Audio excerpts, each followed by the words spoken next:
It is a video that sparked passionate 360 response among our viewers and a lawsuit against Loveland Police. The suit claims Officer Austin Hopp body slammed 73-year-old Karen Garner after shoplifting call at Walmart.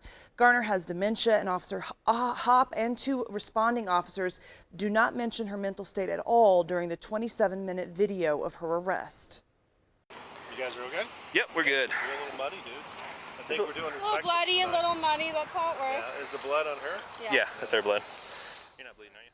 Garner's lawyers released this video Wednesday. By Thursday, Loveland Police announced a formal investigation, placing one officer on leave and reassigning two others.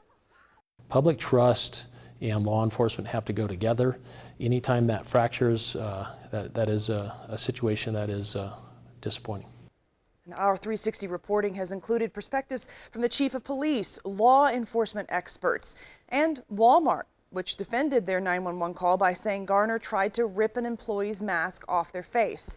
Now tonight, we have learned Loveland Police will work with the Alzheimer's Association to try to prevent situations like this in the future. Here's Denver 7's Lance Hernandez. Why did you do that? I told you to stop. You don't get to act this way.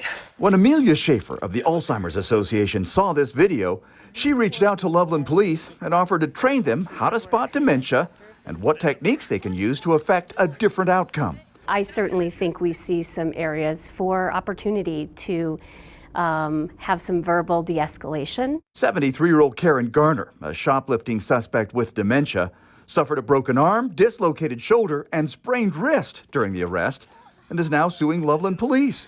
Schaefer says the department accepted her offer of training. Being able to understand when someone is not following a command versus not understanding a command. The officer told her to stop, she stopped, but then she kept going. That's not uncommon of someone with Alzheimer's or dementia. If you encountered a person with dementia, would you know how to appropriately adjust your approach? The online course, called Approaching Alzheimer's, can help identify the disease and help responders efficiently and effectively respond to calls involving a person with dementia.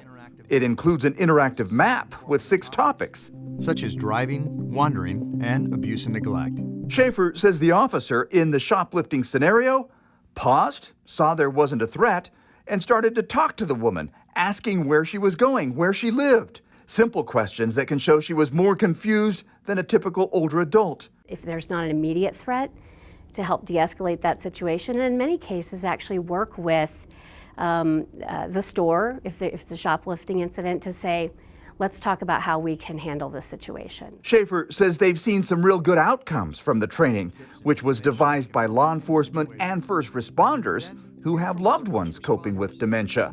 She says anyone can take the online course. It's really an eye-opener for people to understand some of the various ways that we really need community support when you have families with Alzheimer's and dementia. Lance Hernandez, Denver 7. The response to this story just keeps coming in.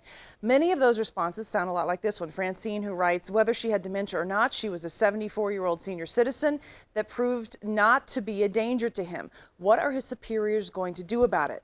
We know there is an investigation and a lawsuit. Loveland City Council will also be discussing the arrest during their meeting Tuesday. Keep the conversation going. Email us 360@thedenverchannel.com.